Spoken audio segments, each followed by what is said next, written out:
Décidément, cette émission m'en aura fait faire des découvertes. Mon premier Jean Cocteau. Pas mal, non? C'est français.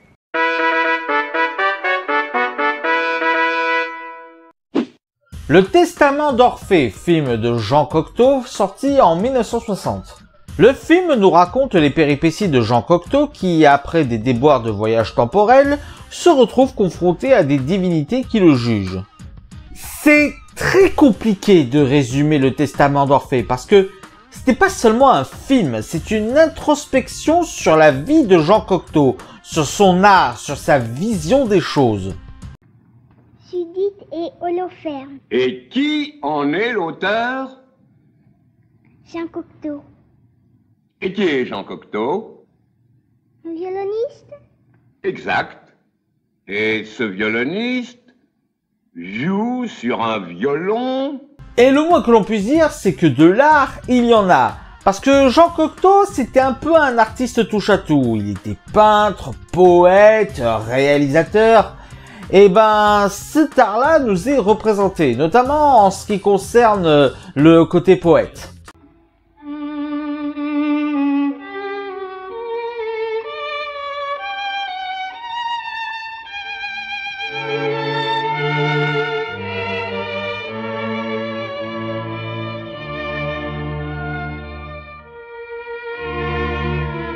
Car oui, Jean Cocteau, pour nous exposer sa vision des choses, sa vision de son art, va mêler dans une espèce de fable un peu absurde des concepts et des thématiques contemporaines, voire de science-fiction, avec de la mythologie gréco-romaine.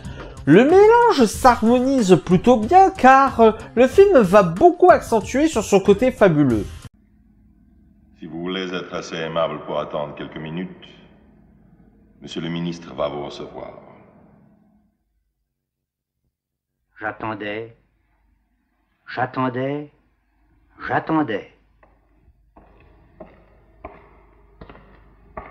Et ce n'est pas seulement dans l'écriture que ce film est une fable, un voyage dans l'imaginaire, non, c'est également dans la mise en scène. Déjà, le film est très généreux en effets spéciaux.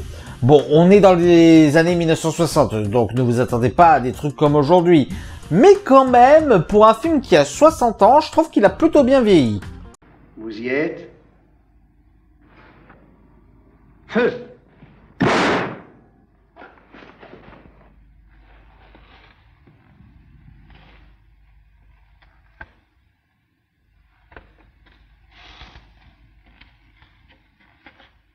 Et puis même si ces effets spéciaux sont vieillots, ils ne sont pas gratuits. Cela rajoute un côté poétique au film en plus de son propos. Je trouve que ça donne un aspect charmant.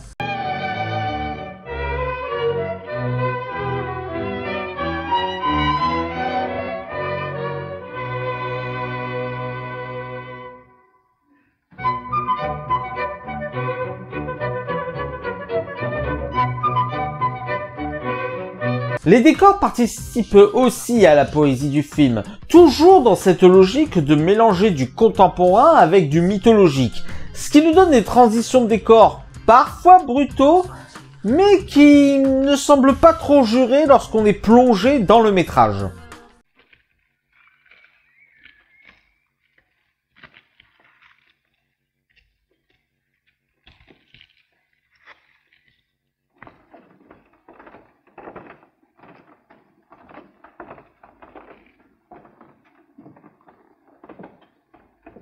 Alors après, je tiens à vous prévenir, je pense que pour profiter pleinement du Testament d'Orphée, il faut voir le film précédent, Orphée.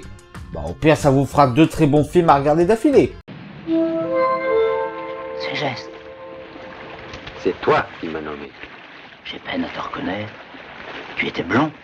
Pour un film, cette fois ce n'est plus un film, c'est la vie. Tu étais mort. Comme tout le monde. Pourquoi reviens-tu par la mer? Pourquoi? Toujours pourquoi?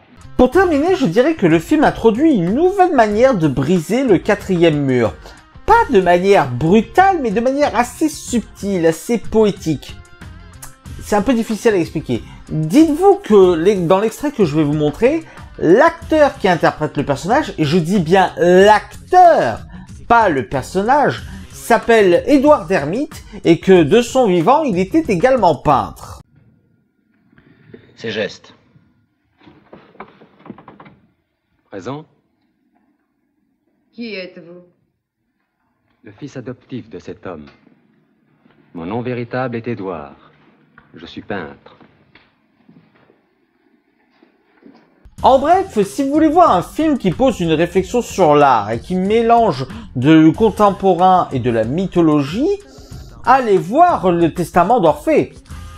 En plus, c'est français.